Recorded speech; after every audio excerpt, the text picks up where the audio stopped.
Welcome to Film Talk Weekly Radio. This is your guest host, Castle Stearcy, with the Santa Fe International Film Festival. I am here today with Andrew Novick, the Kevin Bacon of Denver. You're in Denver right now, Andrew. Welcome to the show. Hi, thanks. Yeah, so I invited Andrew here. Andrew does so many things. First of all, he's a scientist. And I don't know if that's first of all, but I think we have a lot of scientists in the audience in Santa Fe and New Mexico. So, scientist, artist, producer. How do you describe yourself? Boy, I would say I do a little bit of everything. I'm Yes. master of none, but my Same. Yeah. my goal is not to be the master of something, but just I love engaging different people in different ways. So, by being in a bunch of different circles and a bunch of different mediums and venues, I think I've always done that. I've always crossed the lines of any kind of cliques or whatever. Like in high school, I was always crossing lines, so I Yeah. continue to do that. Yeah. I like that. I think I have decided not to be, I don't want to be that great at anything. You know, I just want to know how to play. I think I've always been like that. Like I want to know the rules of that game or how to play, but and the etiquette, but I don't when it comes to sports or art or anything, Just yeah, Yeah, I can relate to that. Uh, I think I first saw you or met you at the Denver Film Festival. That's my recollection. yeah, I think that's probably right. Yeah, probably at one of the infamous late night lounges, possibly. I just remember, like, who's that guy with the hair fang, what I know now to be hair fangs? Their fangs, yeah. Yes, yes, there they are. Yeah, the Yeah, famous and hair. Oh, go ahead. I think that's something specific about a festival that is why festivals may be cooler than movies. Uh, Like I mean, I love film. I love the medium. I love the storytelling. I love the picture making. yes. But watching it with other people and then talking to them afterwards, like if you go to a film, you might talk with the people that you're with afterwards. But something about the festivals and Denver Film Festivals specifically back in those days where we had those late night lounges Mm-hmm. and you're just hanging out and just like kind of fraternizing with all the people with kind of like minds and like, oh, what did you see today? And stuff like that. And even more so, maybe because I know more people here, but I go to Austin every year for South by Southwest Film Fest. Mm-hmm. And it's so much about the films and everyone's seeing like, I've seen like 17 or 18 or 19. I think my all-time record is like 22 or 23 films in one year.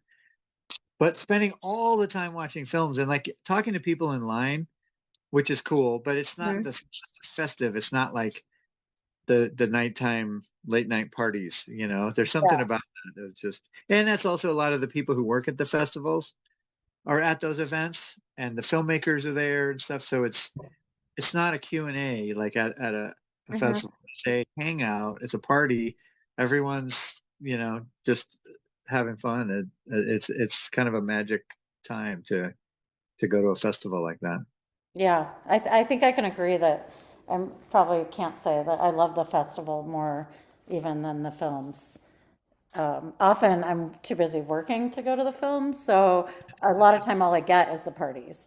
Uh, Yeah, so it's like summer camp to me. Like you end up kind of, like you said, like minds find each other, and you end up kind of, at least in Santa Fe and in Denver Film Fest, like, what are you going to tomorrow? And you find your people, and you kind of like hang out throughout the fest. And I feel like I've gotten to know people really fast at a film fest. yeah. And also, yeah, getting to hear like what people are going to or what they saw already. Hmm.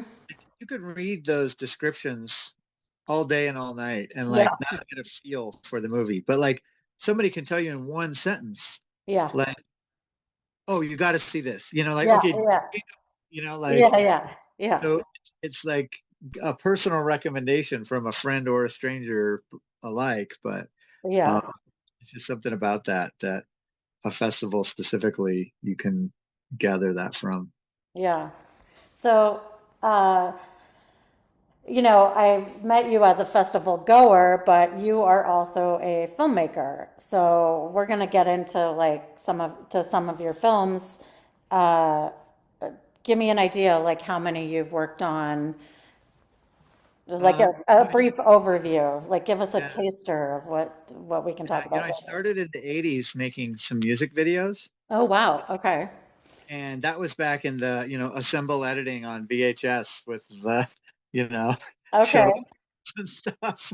Uh, um, so that was a whole different world. But I think that was a testament of like my interest in it, I guess, And a music video, you don't have a lot to lose. It's a short film. There's no dialogue. You're not, you just, it's just a visual representation of the song to some degree. So Mhm. it's a good starter medium. And I think also filmmaking to me a lot of what is kind of how I do photography, which is it's just as an observer, as I'm just capturing something that I see, So technically, maybe not the greatest or whatever. The film I'm working on now is a documentary about Joel Hartling in Boulder, and he's a 16 millimeter filmmaker, a musician. Um, he's been in like quirky noise kind of groups. Um, but he was good friends with Stan Brakhage, and he actually scored some of Stan Brakhage's experimental films. Oh wow. Okay. But he's like, yeah, so he's no joke. But the film is about him. He's a hoarder, like he's a collector slash hoarder. And Wow. I'm kind of a collector slash hoarder, except Me after I too. talked to Joel, yeah, I'm much more of a collector than a hoarder compared to Joel. Like Joel knows no bounds. I have my limits of what kind of things I collect. Is he okay with the being considered a hoarder? Oh yeah, yeah. Okay. Oh, he He's does. he, Okay, great. Yeah. yeah. I mean, we've talked a lot. Like the name of the project is To Have and to Hoard. Oh my God. There's one man's relationship with stuff, That's so and he's got a great. sign, like about like his like a baby on board kind of sign, but it says like my dog is a hoarder collie. He just changed it from a border collie to hoarder collie. Yeah, amazing. And so yeah, he's fully embraces it, and um it's amazing. But it's interesting that because he's a filmmaker and a musician, um there's all this ephemera around the stuff, because he has this rich history. He went to junior high with Jello Biafra from Dead Kennedys. Okay. Jello was from Boulder, and Joel spent most of his life in Boulder, and so he's a Boulder guy, but he's a very non-typical Boulder guy. So like it's just there's so many things to it. It really should be a serial, probably. Like a feature film is going to be a big grandiose arc of his story. A short film is just going to be a taste, and really, like to me, it's just like his normal daily activities are fascinating. Right, So maybe like a reality TV show. yeah, I think it would be great. Like people gravitate towards his weirdness, I think. So, So is it going to be a feature film? well, I just don't know. Like, Okay. I think a serial would be great, like a Yes. reality show type of serialized thing. Right. But yeah, who knows? It's like I've followed him for like a couple years, and like so I really there's so much footage I have no idea even how to begin. I've Okay. edited short bits of it and shown them, just shown footage to people to see, and people are highly entertained or in shock and awe about it. So I know there's a lot there, but I don't know how Right. to present it really. Can we talk about the science for a minute? Yes, yes, for sure. It's the one thing that most people don't know about me. Like out Yeah. of all the things people know me for, I'm Yes. less. but as soon as I start talking about it, people can't get enough. So I feel like we should. Yeah, no, let's talk science. Got a So, lot of scientists out there in Santa Fe. I am a time metrologist. Yes. So metrology is the science of measurements, and I work for our federal government time standards lab. And so I build measurement systems to compare atomic clocks. So atomic clocks are our best clocks. It's what defines time.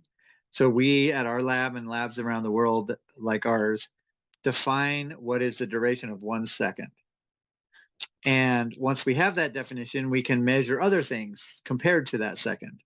So we measure time of day, so like what time it is, and also so the duration of a second is sliding scale, right? It's a very specific duration, but that doesn't say what time it is. But we also say what time it is and the duration, and we define frequency. So like 10 megahertz, 5 megahertz. We have radio broadcasts. So it's a very esoteric thing because in culturally people are fascinated. They're like, time doesn't exist. It's a human made thing. Right. Like how we define time definitely is a human made thing. Like hours, minutes, seconds, 60 seconds in a minute. Those are all, that goes back to like the ancient Sumerians who were like a base six um, uh, numbering system, in a 360-degree circle, and the clock is a circle and a sundial, all of these Right. things in history have culminated somehow. And so it's pretty neat. It's a historical kind of a thing, but we can, when we get better at it, the definition of the second doesn't change except for it just gets more resolution, more zeros tacked on, so we can measure time to, you know, 10, 15 decimal places. Frequency, really. We measure frequency. Um, so yeah, it's just fascinating. But people also people have, and I think it's out of all the standards. So you have like the meter, you have the volt, the kilogram. Like people kind of understand those things somewhat. A box of cereal says how many grams of cereal are in there. Hmm. And people, I mean, we're still in the imperial units here, so people maybe don't know exactly what a meter is, but it's close to a yard, so people know what a yard is. So a kilogram, a candela, that's a measurement of brightness of light. So like that's harder to conceive. But everyone's got time because they know what time it is. They have an alarm clock, they have a biological clock, they wake up before their alarm goes off, like so everyone has these. Some people want to be really early, some people are okay being late. So like this cultural phenomenon all surrounding time. Um, so I think that's why people find it interesting that when they find out that I measure time. Also, I feel like it's all those other like things you measure, you can see the meter, I guess. Like you can't see the time. You maybe can.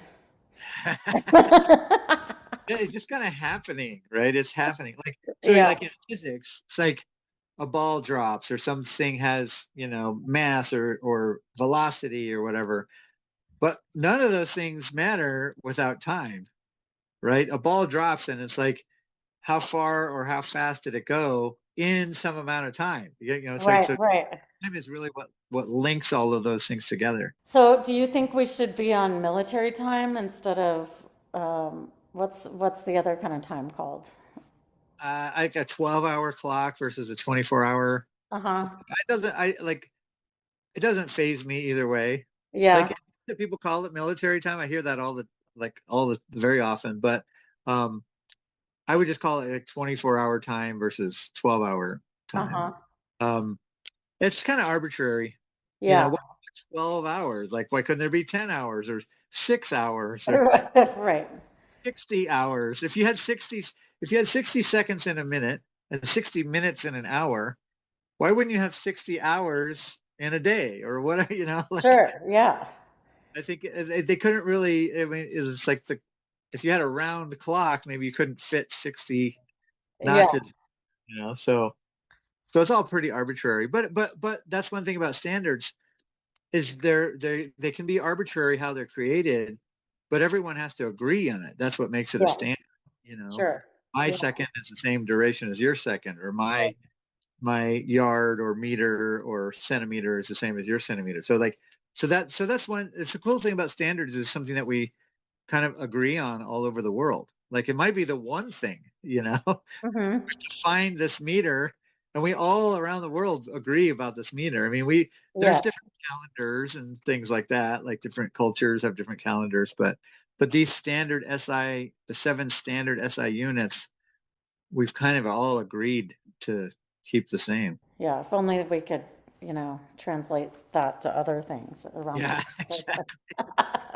I'm sure you guys are working on that in your lab. Yeah, maybe that's what quantum physics is all about. Maybe. I don't understand that, but I'm okay with not understanding it. Um, do you think we should be on the metric system here then? I mean, technically we are, but Uh-huh. people don't follow it. I think we could. I think no one's really willing to take that plunge of just like we're gonna make cars that only have um, kilometers per hour on it. Like Uh, if we just kind of bit the bullet and did it, yeah, everyone would know what a kilogram and a yeah, kilometer is like in very short order. I mean, it would be yeah. much easier than learning a language, right? Right, You just yes. need like a unit. But the problem is, it's just the adoption of it has been so slow, and we have both, you know. So like Hmm. in a car or on a cereal box, you got both. So you never really have to learn the other one. Right, yeah. And like if you go to a different country, you exchange for with the money's totally different. Yes. You got you have to then you may and maybe for a while you figure out in your head like, oh, you know, 6,000 yen is this or yuans or whatever. Yeah, If you're there for once you're traveling for like a week, you kind of know how much it is. You're not constantly yeah. converting it back and forth to the dollar. Totally. Yeah, I mean, you come up with your own even little system, like I come up with my own system. Yeah, you travel all the time, so you Like, know.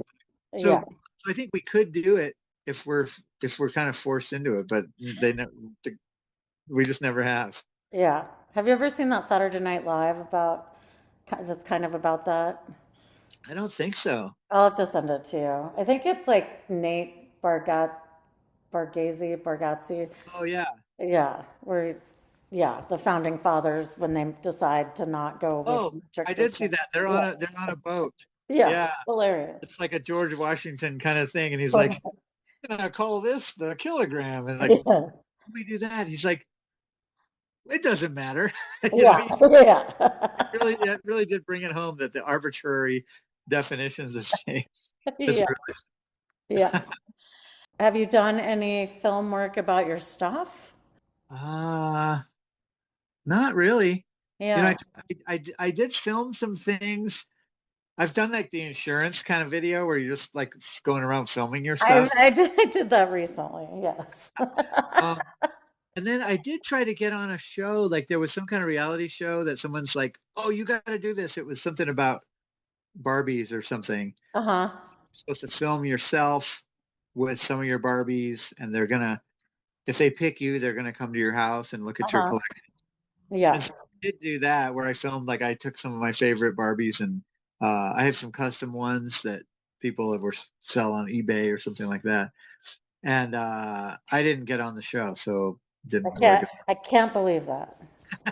Can't believe it. Yeah. Uh, But yeah, I mean, it would be fun. I actually kind of somebody was pitching me to be a host of a show like that, where you go around and you see, like I'm the collector, but I go around and see people's collections. yes. Not American Pickers, not like Yes.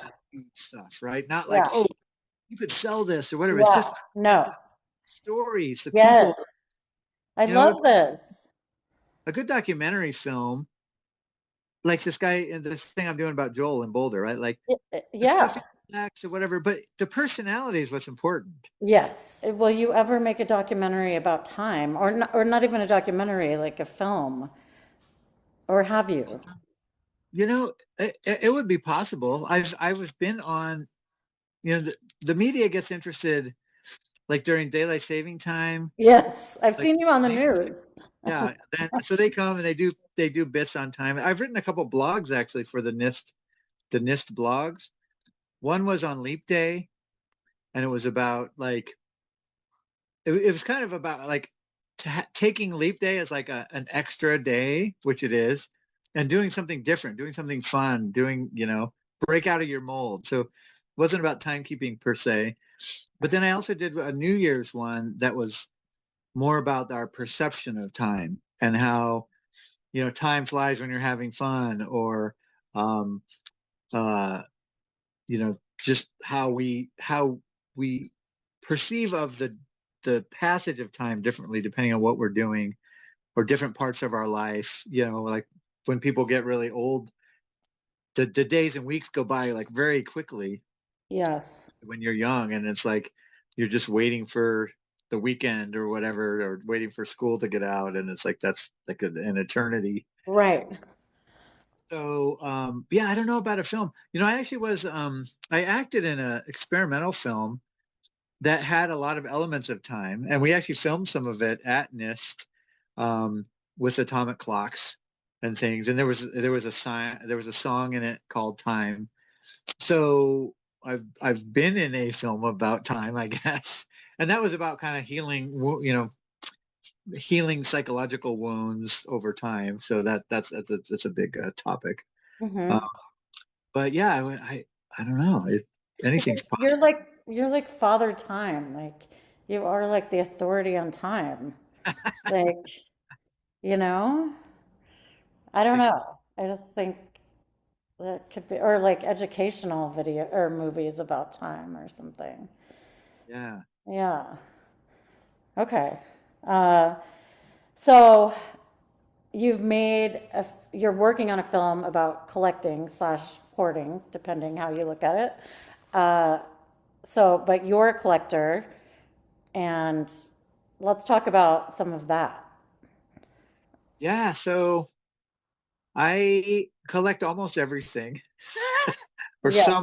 some of almost everything. There again, like I have some Pez dispensers, right? But like I might have like 30 or something. But Yes. people who collect Pez dispensers, Yes. like specifically, they have like 5,000 or Yes. whatever. It's Yes. back to that master of none. Yeah. I like so many things in pop culture and like history, and history told through postcards or lunch boxes. I grew up in the 70s and 80s, so the toys and the TV shows, and the lunch boxes and all like that was our pop culture. That was our Yeah. culture. Board games, and those are things that other people collect. I'm not totally unique in that, but I also like found things, like found photos. I collect shopping lists. You What do you see on mean? Sound photos? found photos. Found photos. Okay. Yeah. So imagine, like, in a parking lot, you find a Polaroid picture, and you Yeah. can just imagine you can write a story around it. Sure. You don't have any other information. Yeah. Yeah. Even better is a photo album, in like a thrift store and a state Yeah. sale. Yes. A photo album, like, you got a lot of information there, Yes. and not enough. No one's there telling you what these pictures are of, but uh you can just, oh, there's the uncle and there's like the grandkid or whatever. You can make up your own Hmm. story. Yes, I see them all the time, actually. Yeah. Yeah. um Prison letters, Mm. VHS. I'm from that VHS culture, like old VHS videos, like the found footage fest folks. They like me, like, we collect Yeah. training videos and teaching, uh, videos from, or just weird videos from the 80s. So I like those kinds of things. But I like toys or like dolls. I collect lots of Barbies, Gem and the Holograms. They're Yes. That's all culture. Um, and I mean, probably whenever people talk about like what's the weirdest thing, like cereal dust is probably the weirdest thing I collect because that's something I think no one else collects. So I have You the might be the authority on cereal dust. yeah, and that's just like the powder at the bottom of the sugar cereal, that like sometimes there's so much in there. It's been shaken around for so Right. long. But I just started putting it in a jar. So I have this like sedimentary layers of my cereal eating throughout college and the history of my stomach lining. Yeah.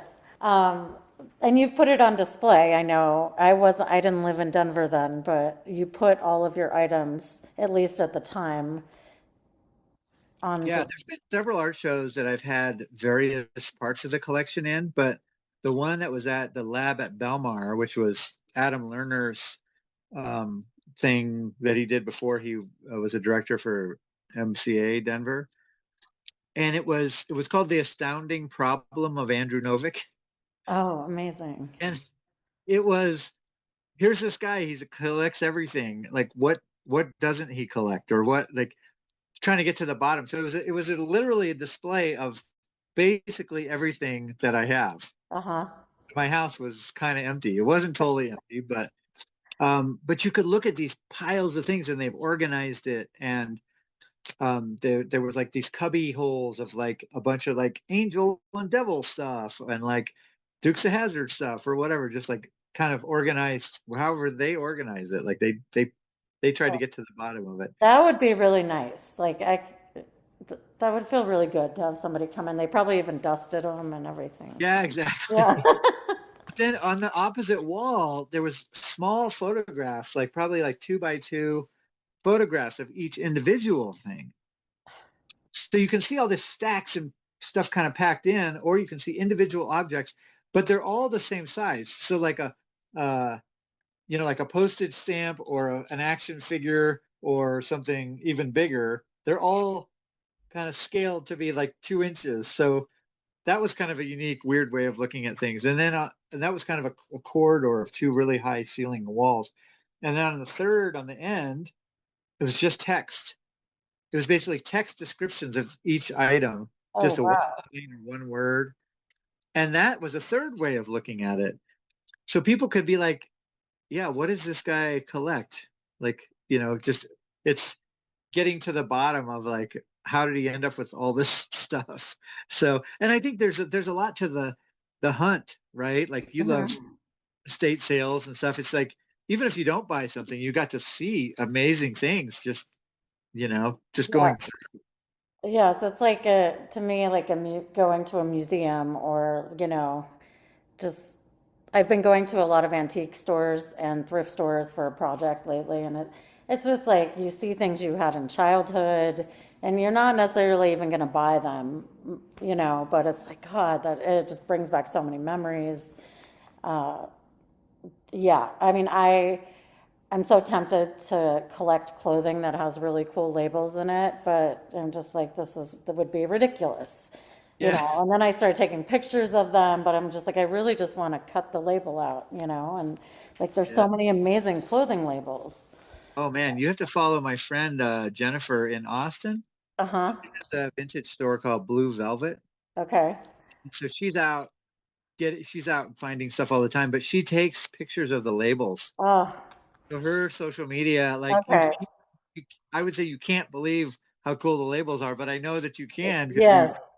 you Yes, gravitate to I those. So do. I she's definitely always do. posting like amazing labels of stuff, Oh, embroidered like that oh, embroidered oh, I label. know. I know. Yeah. And just like some really funny names. Like, I love it. Yeah. Uh, have you done any film work about your stuff? Uh, Not really. Yeah. I did film some things. I've done like the insurance kind of video where you're just like going around filming your stuff. I did that recently. Yes. Um, and then I did try to get on a show, like there was some kind of reality show that someone's like, "Oh, you got to do this." It was something about Barbies or something. Uh-huh. You're supposed to film yourself with some of your Barbies, and if they pick you, they're gonna come to your house and look at your Uh-huh. collection. And Yeah. so I did do that, where I filmed like I took some of my favorite Barbies and I have some custom ones that people were sell on eBay or something like that. And I didn't get on the show, so didn't really go. I can't believe that. Can't believe it. Yeah. But yeah, I mean, it would be fun. You know, I actually kind of somebody was pitching me to be a host of a show like that, where you go around and like I'm the collector, but I go around and see people's collections. Yes. Not like not American Pickers, not like Yes. value stuff, right? Not like, Yeah. oh, you could sell this or whatever. It's Yeah. just No. stories, the Yes. people. I You know, love this. a good documentary film, like this guy and this thing I'm doing about Joel in Boulder, right? Like the stuff Yeah. he acts or whatever, but the personality is what's important. Yes.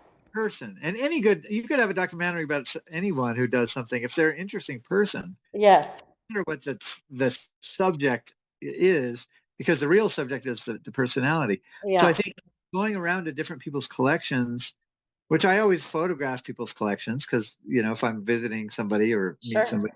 Yeah.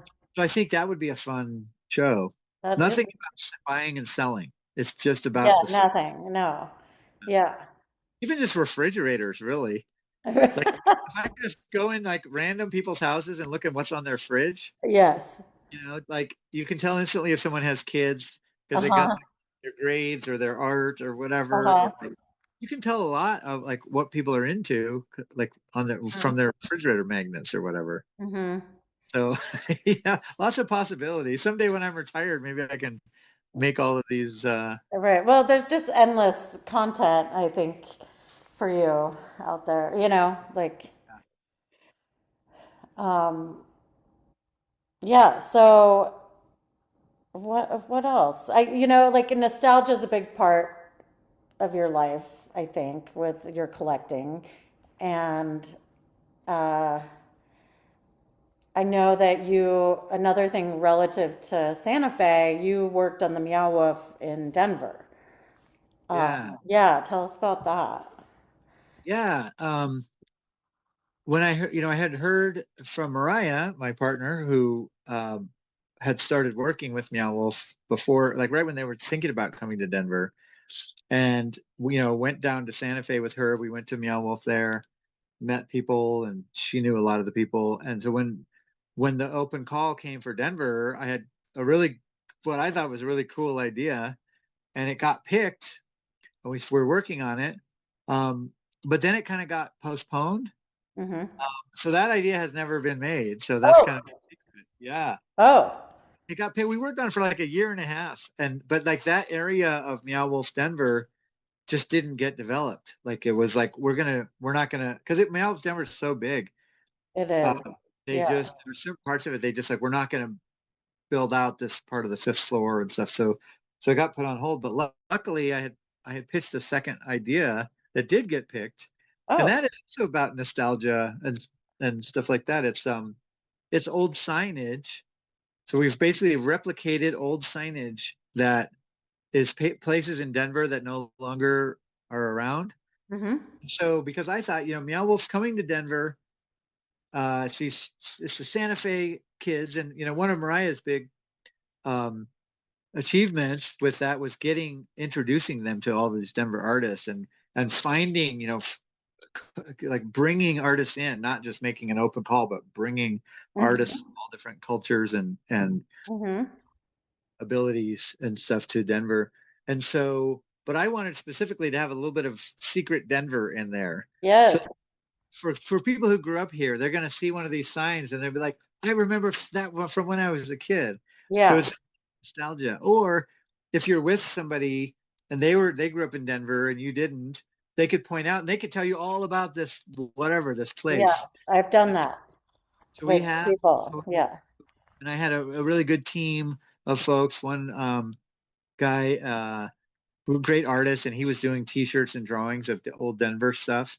Um, and then my other friend Pamela, so that was Robert, and then Pamela is a metal worker and a welder and a jewelry maker. So she actually manufactured, like she um, made a lot of those signs and did, welded them together and stuff like that. Mhm. Uh, so it was cool. So I felt like having a second project was like okay because it was with a totally different, diverse group of people and helping them, you Mhm. know, the represented folks get represented and Yeah. stuff. And that's the one that's in there. So we have 6 different signs that are all some indications of old Denver stuff. Yes. Yeah, I've seen those, and I'm the person reminding or explaining to people what those are, you Yeah. know?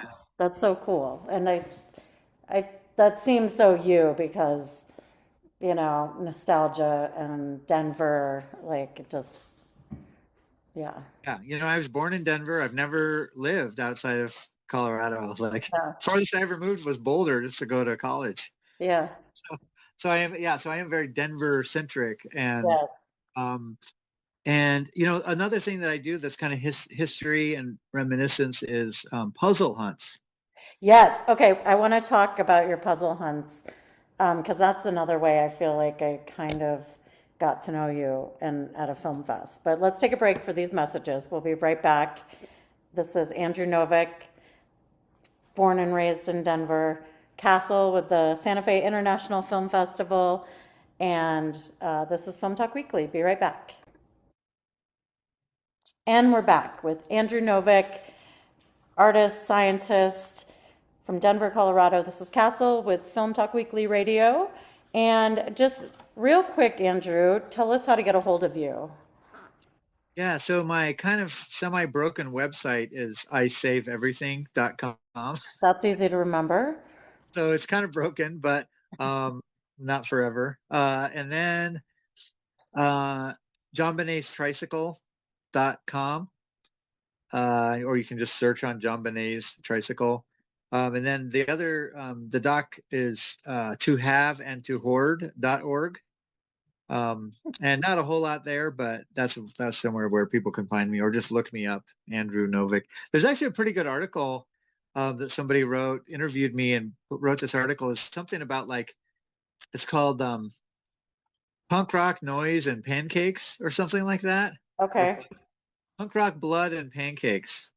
Yes. If you search my name and like blood and pancakes, like Okay. it's a pretty good article. It talks about Okay. like when I was like playing in bands in the 80s and 90s and um just my kind of my collecting and like I'm interested in blood and like I did a photo series about like with people and human blood stuff Yeah. like that. So I definitely like the darker side of things in a lot of ways.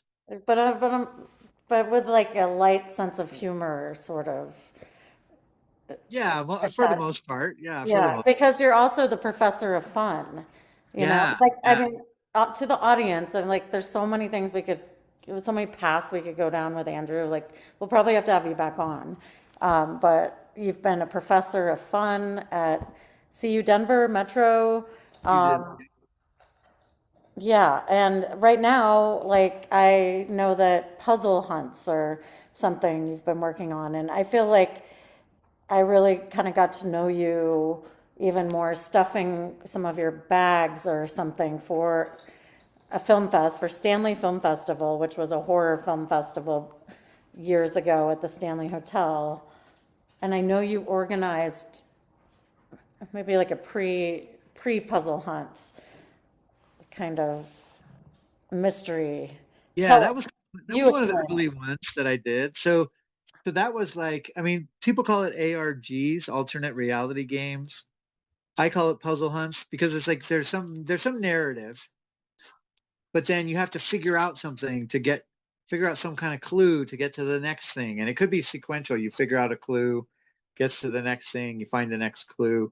So it could be linear, or you could just be trying to gather a bunch of information and then find some bigger story or unveil something. And that kind of goes back to our crime solving sleuths, the crime junkies or whatever. They want to figure Right. something out, they want to sleuth it out. So that's something about us. And so putting those inside of an event like a film fest or like we've done it at Lakeside Amusement Park, the 115-year-old amusement park in Denver, um, where people are at this event and there's rides and alcohol and stuff. But for those of the people who really want to figure something out, we have this kind of narrative and things to go solve and discover. That discovery factor this, I think it really, people love that. People love unveiling something or learning history. So like I've done some of those, like, during the pandemic, I worked with History Colorado Center, Mm-hmm. and they were trying to figure out just anything for people to do, and you couldn't really go anywhere except outside or with your bubble.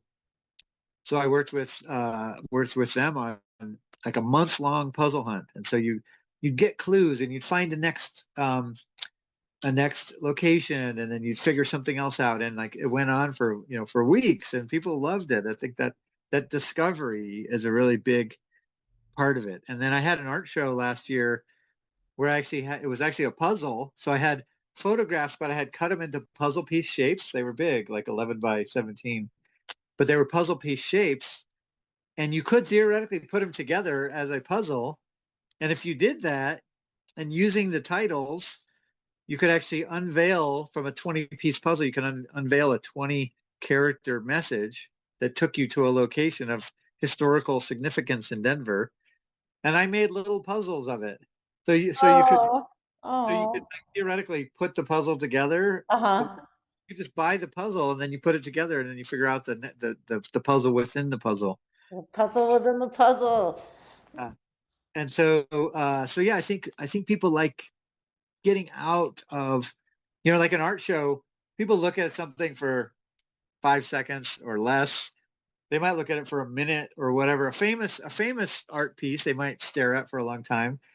But usually, people walk through an art show like, okay, they get the gist of it. But this, they really had to study it and they had to look at the titles. I always look at the title of an art piece, like say a painting or a photograph, because I want to know how did they envision what this is called, because I've had a lot of Yes. photographic shows, and coming up with the titles is daunting, but it's also kind of the fun part, and it can be whimsical. And so people really had to like study my art and my titles, so kind of force them into it. Um, so yeah, it's fun. And escape rooms are the same thing. You kind of step into this puzzle room, or this narrative, um, and have to figure something out. And that I think that's caught on pretty well. Well, next time we'll have you on to talk about Halloween camp and anything else you want to talk about, Andrew. Thank you so much. You're the All right, best. awesome. Thanks for Yeah, having me. This is this is really yeah, this has been Castle with Film Talk Weekly Radio, Santa Fe International Film Festival, here with Andrew Novick, artist, scientist, filmmaker. Thanks for joining us.